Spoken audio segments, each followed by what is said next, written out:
In the past, there was a tale of Dr. Frankenstein who constructed a monstrous being using numerous body parts.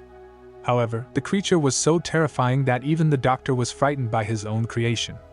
In an attempt to dispose of the creature, Dr. Frankenstein tossed it into the river, but it managed to survive. Eventually, the monster sought vengeance against its creator by killing his cherished partner as a result of her betrayal. The doctor attempted to rid himself of the monster by taking it to the far north, but he ended up falling into a trap and freezing to death during the journey. Despite its anger towards the doctor, the monster carried him for several kilometers in order to bury him in his family's burial ground. However, while there, the servants of the devil discovered the doctor's body. The monster was seen battling demons from a distance, but fortunately, warriors of light in the form of gargoyles arrived to assist him. Frankenstein awakens in a dungeon where he is surrounded by gargoyles and Her Majesty, Leonore. She examines him carefully and instructs her servants not to harm him, realizing that despite his origins, he comprehends everything. Leonore, the queen of the gargoyles, shares with Frankenstein information about their organization, which was formed to safeguard the world from the devil and his followers. She requests that Frankenstein stay with them, at least until they can determine why Prince Nibirius' mercenaries attempted to abduct him. As a token of respect, she christens the monster with a new name of biblical origin, Adam. Ofer and Keziah provide Adam with a weapon to combat the demons, but despite the Order's kindness, the monster departs from the cathedral without trusting anyone. However, before parting ways, the gargoyles inform him that he can always return if he changes his mind. For many years, Adam journeys without experiencing the effects of aging. He hopes that the demons of Nibiria have forgotten about him, but unfortunately, this is not the case. Once again, Frankenstein must fight to secure the opportunity to live in peace. Adam, who is tired of living in constant fear, goes back to the city to seek revenge on those who have been pursuing him. He sets a trap for the demons in a secluded alley in an attempt to uncover the whereabouts of Nabri. However, his plan is foiled by a policeman who scares away the demon, and Adam is left to face the monster alone. Meanwhile, in a laboratory elsewhere, a young doctor is conducting an experiment on a rat in front of Mr. Wessex. Tara White successfully jumpstarts the heart of a rat that was constructed to resemble Frankenstein's monster, much to the satisfaction of her employer, the Prince of Nabri. One of the demons that had eluded Adam returns to its master. As punishment for failing to capture Frankenstein, Wessex orders the mercenary to bring the boy to him unharmed. Frankenstein is restrained by the gargoyles, while Wessex insists that Dr. Wyde begin experimenting on humans instead of rats. He guarantees her access to the necessary materials and notes from a mad scientist who has already conducted similar experiments. The Queen of the Gargoyles reprimands Frankenstein for attempting to hunt demons. Leonore, feeling remorseful for keeping Adam alive, refuses to let him go.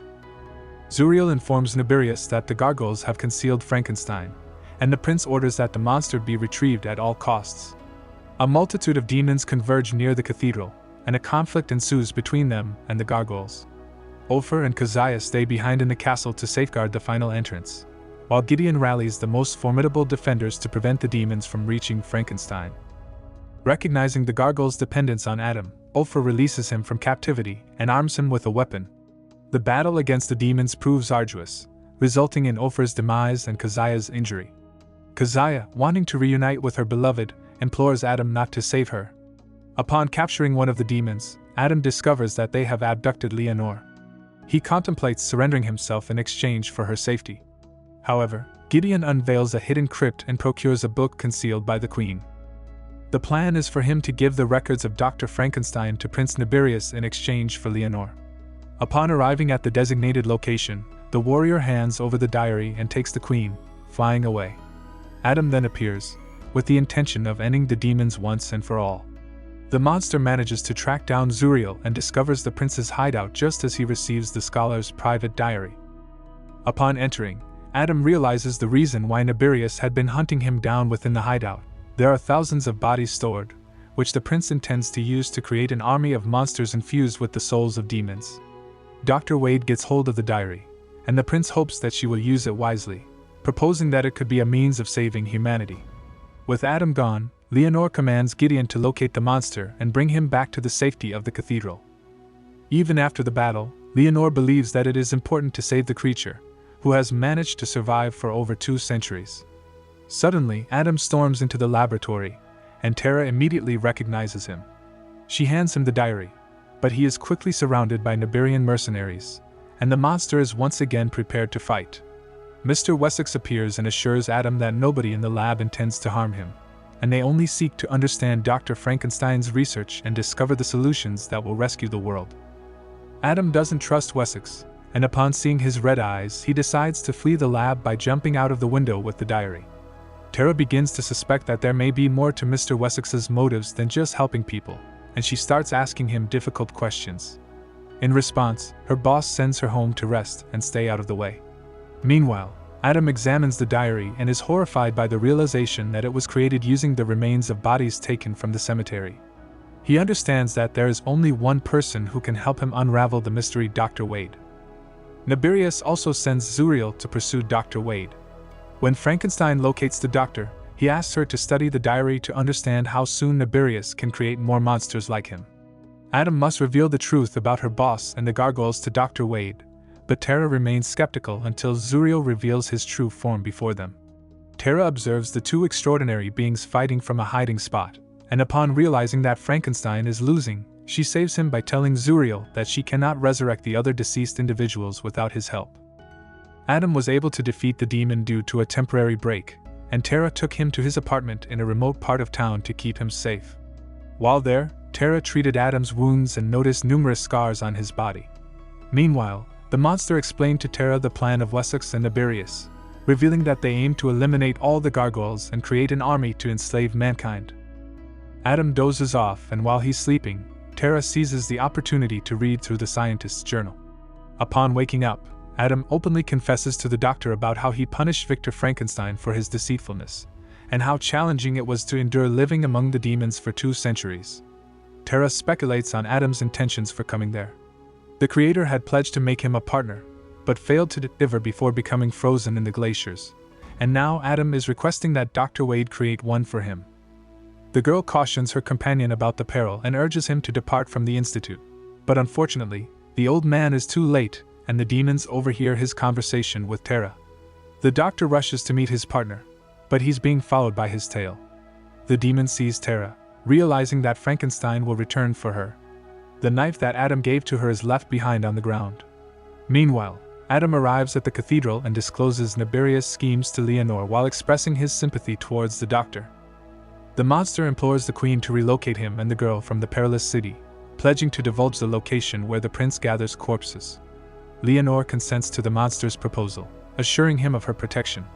However, once he departs, the queen instructs Gideon to trail Adam and assassinate him as soon as he discloses the whereabouts of the diary. Adam goes back to his deserted apartment and retrieves the book. Concerned about Tara's absence, he anticipates an imminent assault and prepares himself for self-defense. Gideon launches a sudden attack, overpowering Adam, but he manages to evade by freeing his soul from the gargoyle leader. Meanwhile, Tara is brought to Prince Nibirius who, in order to quell the girl's spirit, annihilates her colleague. Wessex proposes to the doctor to retrieve his partner by leading him to resurrect the dead. The doctor places her colleague's body into a machine, which is designed to pass electric charges through him, following the instructions detailed in Dr. Frankenstein's diary. Once the equipment is activated, the electric current deviates and spreads into the central room where Wessex stored the bodies of the test subjects.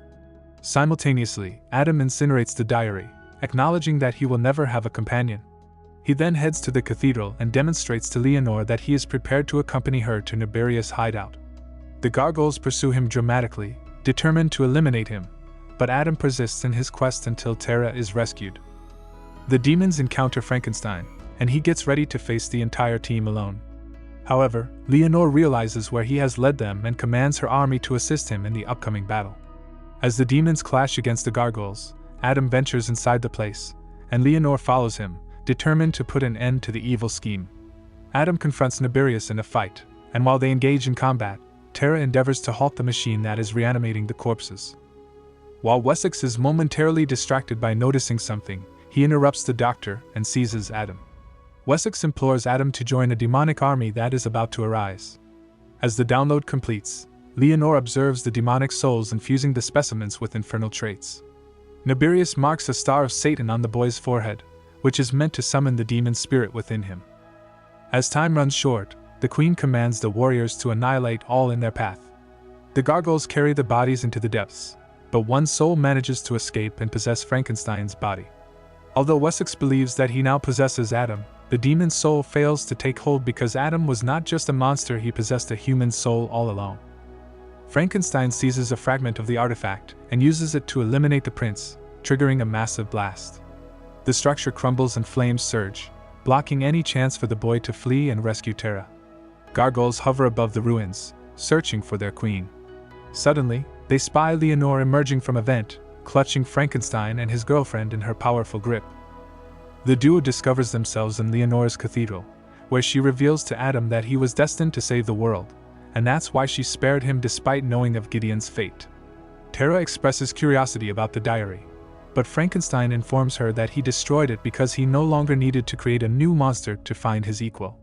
With the threat of dark forces looming, Adam is permitted to remain in the city and defend it.